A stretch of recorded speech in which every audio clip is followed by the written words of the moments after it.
Good evening, everybody. It is Thursday. It is 8 p.m. So that means it is time for If You Smell What the Arch is Cooking.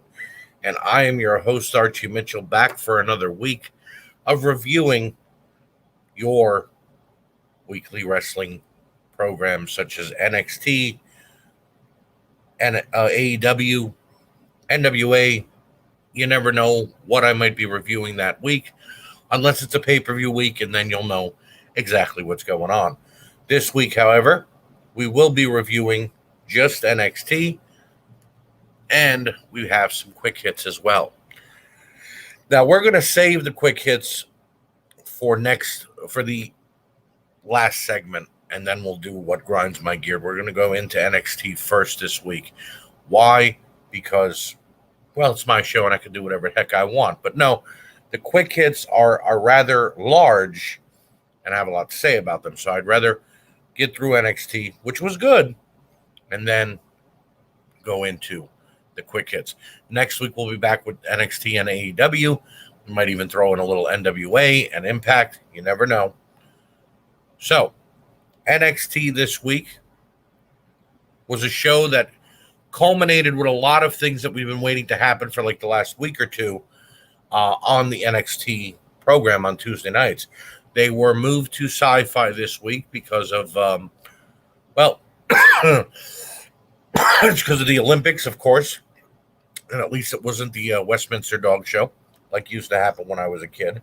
And we start off this week's show with Oni Lorcan, Pete Dunne taking on Tommaso Ciampa and Timothy Thatcher. This was everything you'd hope it'd be, a knockdown fight between four technically sound brawlers. Dunne and Lorcan picked up the win, but I'm hoping this feud continues because, in all honesty, Lorcan and Dunne have nothing really going on. Neither do Thatcher and Ciampa. So it only makes sense to put these four guys together and let them battle it out until one team gets evaluated to the next level. Forgot to do something before we started. Guys, pop open your favorite frosty beverage as we get to dive in a little deeper into the NXT broadcast. Not my fault. I'm getting old. I forgot to pop it open, but no biggie. Ridge Holland returns afterwards and sides with Dunne and Lorcan by totally destroying Thatcher and Ciampa. Holland has been out close to a year after taking a very ugly injury to his right leg, breaking his leg. And Holland was all set to be the guy, the next big thing in NXT. And then that happened. So I hope that Triple H and company get behind pushing him and giving him what he deserves and what he worked for. Samoa Joe then comes out and announces that he's stepping down as William Regal's enforcer. Regal grants Joe his release as his enforcer, but also grants him a match with Karrion Kross at NXT TakeOver 36 in just a few short weeks. And I cannot wait. Samoa Joe is the immovable object. And the NXT champion, Karrion Kross, is the irresistible force. This is what we've been waiting for. And if they put the belt on Joe because Kross is going to the main roster, no big deal. Joe is a great wrestler.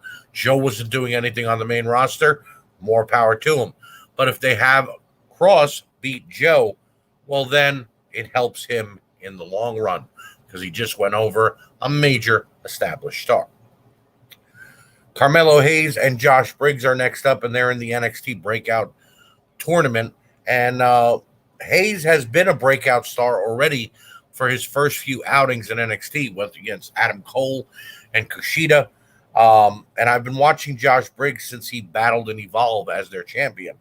Both men delivered here tonight. Hayes picked up the win, and I kind of hope he wins the whole damn thing because he's what I want to see in NXT. That's not to say I don't want to see Josh Briggs or any of the other guys.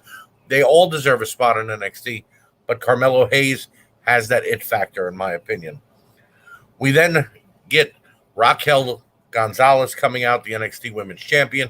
She comes out to say that as long as Dakota Kai is watching her back, no one can take the NXT Women's title off of her. Miss Gonzalez turns around, and guess what? Dakota Kai turns on Raquel Gonzalez, thus meaning that now she has someone in her way, and that someone is Dakota Kai. I have been wanting this to happen since Raquel Gonzalez became the champion. In my opinion, Gonzalez and Kai have a very Shawn Michaels Diesel esque relationship. Similar looks in the that Dakota Kai is that small, cocky little fighter, and Raquel Diaz is that ministering looking monster of a woman and can kick ass. So this only made sense to me. I'm happy to see it. I can't wait to see them get in the ring. The Imperium's Barthel and Ackner take on Top Dollar and Adonis of the Hit Row squad.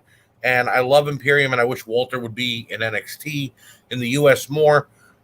We have to wait and see if that does happen down the road. Seeing Imperium beat Hit Row was definitely a highlight for me. Shows me that the entire squad of Top Dollar and Adonis are not being pushed just because Swerve is, but Swerve being pushed gives them the rub too. So I'm very happy to see Imperium get the win here and go over Hit Row. You know they're not my favorite crew. And then we get our main event, which is Adam Cole taking on Bronson Reed. Been waiting for 2 weeks, and this match didn't disappoint. Cole showed he could tangle with a guy bigger than him, and Reed once again proved he belongs in the main event. Cole may have picked up the win, but Bronson Reed continues to cement his legacy in NXT, and if that means he's going to the main roster anytime soon, I think that Bronson Reed is going to surprise a lot of people. I think that Vince McMahon is actually going to push Bronson Reed like he's never pushed an NXT star before. And I think we're in for some really, really good things from this young man. Now for the lows, Carter and Catanzaro taking on Jesse and Monet. This match was once again filled with botches and missed spots, and it wasn't because of Jesse McKay or Frankie Monet. Carter and Catanzaro should not be being put in these types of matches and going over, especially not at the expense of Frankie Monet. It's bad booking here. Carter and Catanzaro are very green. I know I don't say that word a lot, and I know I condemn a lot of people who use that word. They are still very green, and they need to be used as enhancement talent right now until they grow. The fact that they're giving them win after win against other top women's tag teams, it's not helping anybody because all they're doing is missing moves, hurting people, and hurting the roster as well. So that was definitely a low for me. And Kyle O'Reilly attacking Adam Cole. Now, I like Kyle O'Reilly, and I happen to love Adam Cole. And I think that they are great in the ring together, but I don't like that we are rushing to their next matchup. I would have liked Kyle to try to do something else on his own, like he has been. His matchup with Austin Theory last week was incredible. His matchup with Kushida was great. And I wanted Adam Cole to be able to go out and do other things against Bronson Reed and other top stars in NXT. If they're pushing us to get Cole and O'Reilly out of the way at the next NXT takeover, bad move. This should have been a slow burn. But, I mean, it's not a really low, but it's still a low in my opinion. Should have kept these two away from each other for a little while. All in all, though, NXT was fantastic. Great wrestling. A lot of great happenings with the return of Ridge Holland, Samoa Joe now facing Karrion Kross, and Dakota Kai turning on Raquel Gonzalez. NXT, still one of my favorite shows on a weekly basis. They get a 5 out of 5 this week, in my opinion. Even with the two lows, it's a must-watch show. So, AEW's been doing a fantastic job. Last week's Fight for the Fallen, Fighter Fest was a great show. And what we have coming up tomorrow, what we have coming up this week from AEW, Gage and Jericho, and incredible, Adam Page and the Dark Order. I don't care what you say. Adam Page and the Dark Order are great together. I know there are people who say, well, you're messing up Adam Page and you're putting him with flunkies. No, Dark Order have come a long way since they were first put together. Brody Lee brought them along, and Adam Page is doing a great job with them now. So now we move on to the quick hits. And our first quick hit, Matt Cardona, formerly Zack Ryder, defeated Nick Gage at GCW Homecoming Night 1 in Atlantic City, New Jersey, for the GCW World Heavyweight Championship in a death match. I have gone on record in We Can't Wrestle during our podcast there, other shows that I've done, and I have shit on Zack Ryder, Matt Cardona. Reason being, I had two opportunities to meet Matt Cardona. First being at WrestleMania Access, sat in line, me and my son, for over an hour. Put my thing down to get autographed. He was talking to somebody else on the side. He signed my piece of my shirt and my son's belt, passed him back to us, never even said hi, never made eye contact. Tried to talk to him, got brushed off. Okay, fine. Saw him at an event a while later. Tried to approach him and, say, fan, my son's a big fan. Can we get a picture? Whatever. He said, I'm busy right now. I'll come back later. Blew us off again. That's fine, though. Should never. I'm wrong for judging the man for what he was doing outside of the ring and not what he did inside the ring. Well, this past weekend, Matt Cardona proved that he can do deathmatch. He and Nick Gage put on one hell of a matchup. And I'm a Nick Gage fan. He whipped Matt Cardona's ass all over that ring with glass, light tubes, barbed wire, you name it, a pizza cutter. Guess what? Matt Cardona gave it right back to him, and then some. There were some spots in that matchup that were just grueling. It was like watching a horror movie at some points, wrestling fans. And yeah, there was some chicanery at the ending that helped Cardona win, but he was playing the heel, so okay, no big deal. Matt Cardona, you've earned my respect. The match was fantastic. Keep on keeping on. I hope that you excel in Impact. I hope to see you either in AEW or back in the WWE or wherever you land in the near future. Second quick hit, Lance Archer becomes the IWGP United States champion by beating Jon Moxley in a no rules match. Yes, again, like a death match, only not as brutal because AEW is not like GCW. And that's not condemning anybody or putting anybody down. Moxley and Lance Archer hurt each other. They made each other bleed. That ending spot with the choke slam on the barbed wire from Archer to Moxley was brutal. Lance Archer, who has been doing his best in AEW, floundering at some points because they just weren't putting him over, finally got put over and is a two-time IWGP United States champion. Lance, I got a chance to meet you a couple weeks ago in the virtual asylum. You are a great guy. You are great with your fans. And you are a monster in the ring. Your nickname, the Murder Hawk Monster, fits you perfectly. Jake Roberts and you fit together perfectly. And I hope that you have a long and distinguished reign as the IWGP Heavyweight Champion. I've enjoyed the Forbidden Door being opened and seeing wrestlers come in and out of AEW, NWA, Impact, all over. And seeing the IWGP title, United States Championship, being defended in AEW has been fantastic. Thank you, Jon Moxley. Thank you, New Japan Pro Wrestling. And thank you, AEW.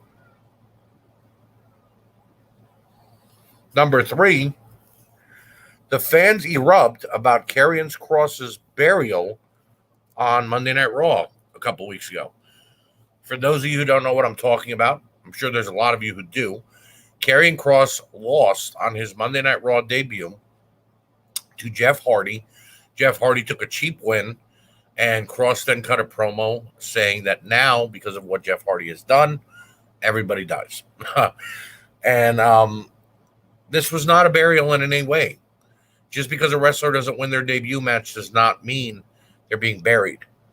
Yes, Vince McMahon has a hard-on for screwing over NXT talent.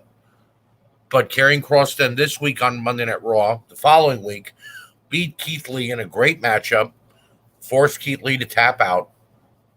It was, in my opinion, maybe a little better than their NXT World Title match. Jeff Hardy's a former World Heavyweight Champion. Jeff Hardy is at the top of the mountain in certain ways. If Karrion Kross loses to him, it's no big deal. It's not like he lost to Gilbert or one of the other jobbers that we used to see in the 80s and 90s in WWF. No, he lost to Jeff Hardy. All right. And a couple months ago, when Jeff Hardy lost to Jinder Mahal on his Monday Night Raw return, fans got outraged. How could you do this to Jeff? You're burying Jeff. You can't do this to the former World Heavyweight Champion. He needs to go to AEW and reunite with Matt. And now, 2 months later, Karrion Kross should have never lost to Jeff Hardy. He's a drug addict, an alcoholic. I can't believe this. How could you do this to Karrion Kross? Guys, that's too much flip-flopping. So Jinder Mahal is not good enough to beat Jeff Hardy, but Karrion Kross is. Now, I'm a Karrion Kross fan. I've got a custom figure I made of him. I've got his new Elite that just came out. I've been watching him since he was in Mexico, Japan, Lucha Underground, Impact Wrestling, you name it. I've been following Killer Karrion Kross. He was not buried on Monday Night Raw a couple weeks ago. Maybe that's just my opinion, but there's a bigger picture here. Wait and find out. And our final quick hit, the biggest of them all. According to online reports from Ringside News, CM Punk and Daniel Bryan are All Elite Wrestling bound. According to this website, they have signed with the company and are now All Elite. And this is, in my opinion, fantastic for wrestling. I've been waiting to see CM Punk back in the wrestling business, and I've been waiting for him to come back either to WWE or another company. All Elite Wrestling, in my opinion, perfect place. Daniel Bryan deserves one final run under his own terms, in my opinion. All Elite Wrestling is the perfect place. Some fans are saying, well, Punk's been going for 7 or 8 years. You're not going to get the same Punk. Well, who's to say if he would have stuck around for the last 7 or 8 years, we would have gotten the same Punk? He might have been beaten up, injured, tired, whatever, burnt out. You never know. Some are saying Daniel Bryan shouldn't be doing this. He's going to cost the Bella Twins their job, and he's going to, he lied to his father-in-law, and how can he do this to the WWE? One, John Laurinaitis is not Daniel Bryan's father-in-law. John Laurinaitis is Brie Bella's stepfather. And Daniel Bryan married Brie before John Laurinaitis married Brie Bella's mom. It's not his father-in-law, guys. 2, the whole time that Daniel Bryan was injured, Brie Bella was in the WWE. She got to do Total Divas. She got to do Total Bellas. She had a long and happy career. Now she's got Birdie B. She's got 2 beautiful children. I don't foresee her returning to the ring anytime soon.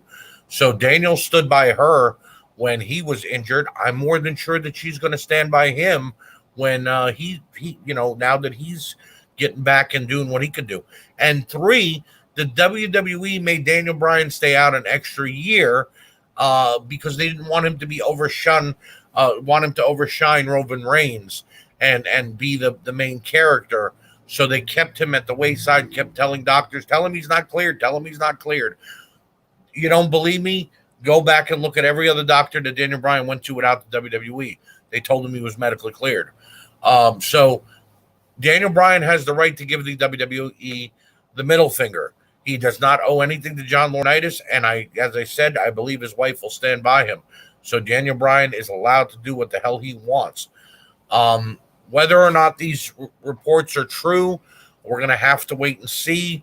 I don't know how reputable Ringside News is for these types of reports, but what I do know is if those two guys walk out, if we hear Final Countdown and Cult of Personality blare over the PA system in AEW at a pay-per-view or on Dynamite or Rampage, that'll change the complexion of wrestling. You guys may hate what I'm about to say. Some of you may not agree with it. Some of you might. Some of you might say I'm blowing it out of proportion. I don't care.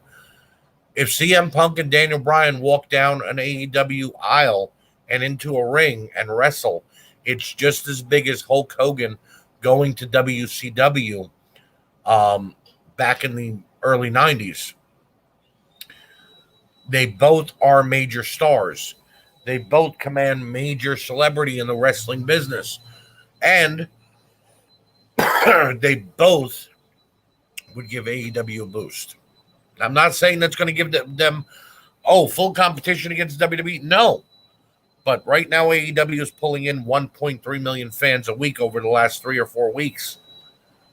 You add Punk and Bryan, you're getting them to 2 million viewers a week on Dynamite. You're getting them to big buy rates on pay-per-view. And you're getting them to decent numbers on Rampage. If you don't believe me, go back and look at timelines when Hogan and Savage went to WCW, when Austin came to the WWF, when The Rock started to catch fire.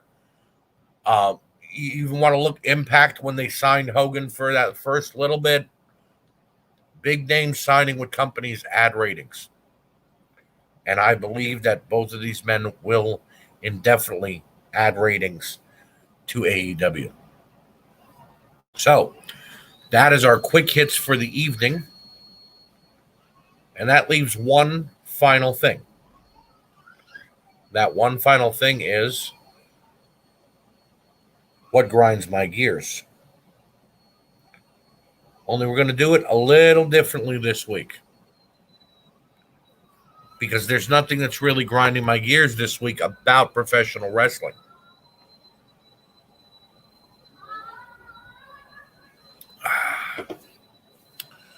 This is an open letter to fans.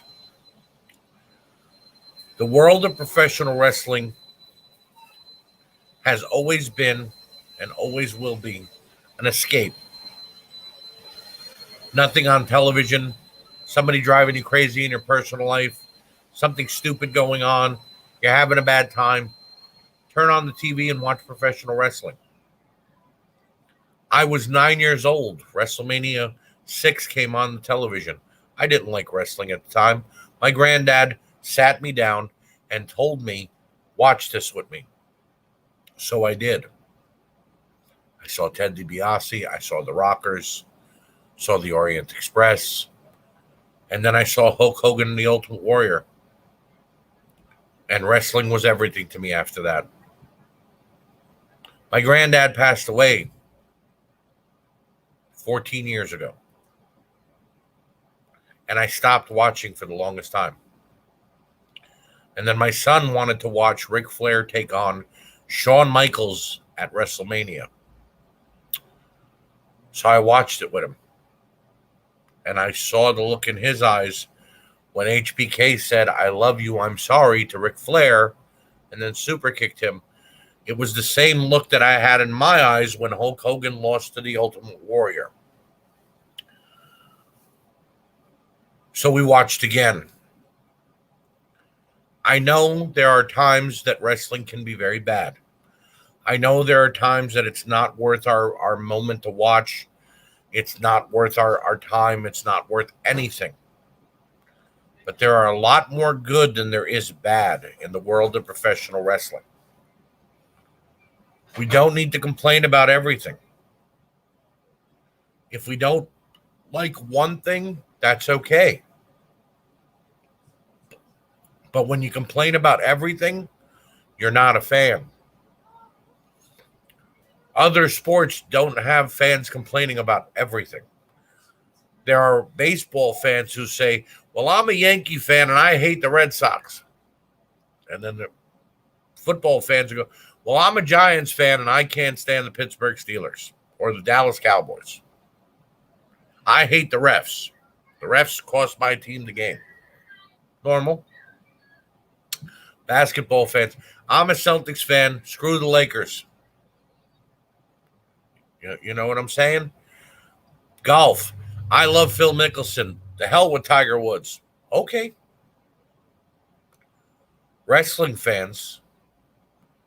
The opening match was crap. Man, that woman match was a bathroom break. Damn, Charlotte Flair is getting pushed down our throats. Damn, Nikki Cross is getting pushed down our throats with that crappy superhero gimmick. Oh, man, they're killing Karrion Kross. Oh, man, Jeff Hardy is a bum. But, I love Jeff Hardy. Oh, man, Triple H doesn't know how to run the company. He's got a golden shovel. Thank God for Triple H and NXT. AEW is the truth. No, WWE is the truth. No, you're only saying that because you're an AEW mark. And you do. Guys, if all you do on Monday, Tuesday, Wednesday, Thursday, and Friday is complain about everything that's going on in wrestling, you are no longer a fan. You are a bitter person who is watching wrestling to point out that it's stupid. Well, guess what you've become? You've become what we used to hate in the late 90s. People who would come up to us and go, wrestling's fake, right? It's predetermined, right? And we'd look at them and go, why are you bothering me? And this is my escape. This is my happiness. Leave me alone. I don't make fun of you when you watch crappy movies. I don't make fun of you when you watch crappy TV shows. No. So you guys have now adapted into that. Only instead of saying wrestling's fake, it's predetermined, you're saying wrestling sucks. It's not like it used to be. I want the Attitude Era back. If I had $1 for every time someone said, I want the Attitude Era back, I'd be a millionaire. But then guess what I've noticed?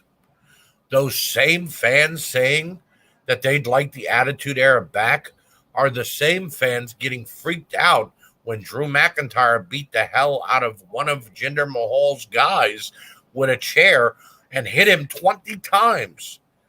Oh, that was too brutal. You can't do that. There were kids watching. Well, what were you doing during the Attitude Era then? What Brian Pillman pulled a gun on Stone Cold Steve Austin and shot.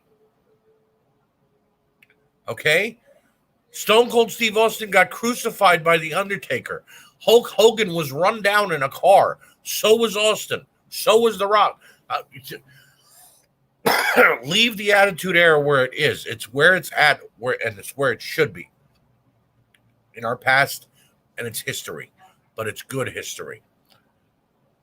Stop complaining about everything. You want to complain about one thing, like I do, what grinds my gears, like Nate Maxson does it with Kenny Omega, like Aaron does with Brutus Beefcake, no problem.